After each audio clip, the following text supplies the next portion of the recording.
कक्षा 4 की हिंदी की पाठ्य पुस्तक रिमझिम भाग 4 का ये पाठ बजाओ खुद का बनाया बाजा।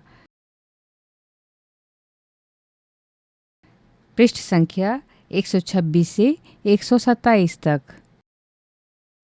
पृष्ठ 126।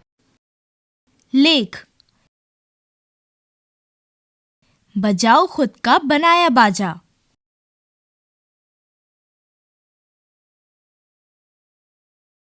पिछली कक्षाओं में तुमने पत्तों से पटाखा बनाया,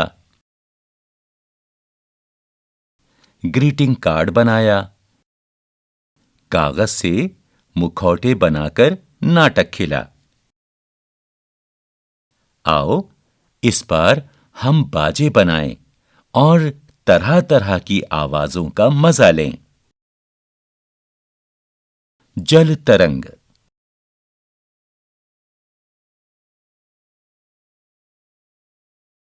पानी से भरे हुए प्यालों पर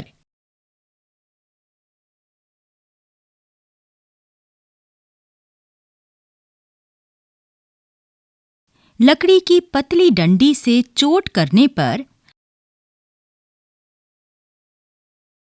अलग-अलग तरह की आवाजें निकलती हैं, जो सुनने में काफी मधुर लगती हैं। जल तरंग का मजा लेने के लिए 4 या 6 चीनी मिट्टी के अलग-अलग आकार के प्याले लो। अब उनमें पानी भरकर उन्हें एक क्रम में रखो। इन जल से भरे प्यालों पर लकड़ी की डंडी से चोट करो। सुनाई दी ना मधुर मधुर आवाजें? अब अंदाजा लगाओ कि इस बाजे का नाम जल तरंग क्यों पड़ा। पृष्ठ 127। नगाड़ा। नगाड़ा तो खूब बड़ा होता है, पर हम एक छोटा सा नगाड़ा बनाएंगे। इसके लिए नारियल का खोल, एक बड़ा गुब्बारा और धागा ले लो। अब नारियल के मुंह पर गुब्बारे खींचकर धागे से बांध दो। लो, बन गया नगाड़ा। अब एक पतली लकड़ी के सिरे पर कपड़ा लपेटकर छोटी सी घुंडी बनाओ।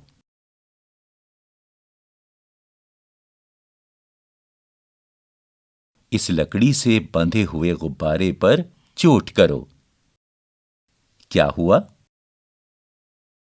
नारियल की जगह टीन का डिब्बा, मिट्टी का कुल्हड़ भी ले सकते हो। इस तरह गुब्बारे की जगह पन्नी का इस्तेमाल कर सकते हो। चीजों के बदलाव से आवाज भी अलग-अलग तरह की निकलेगी।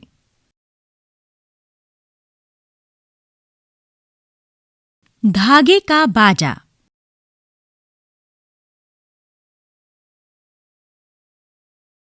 धागे से बाजा बनाने के लिए तुम पहले पतले धागे का एक टुकड़ा लो।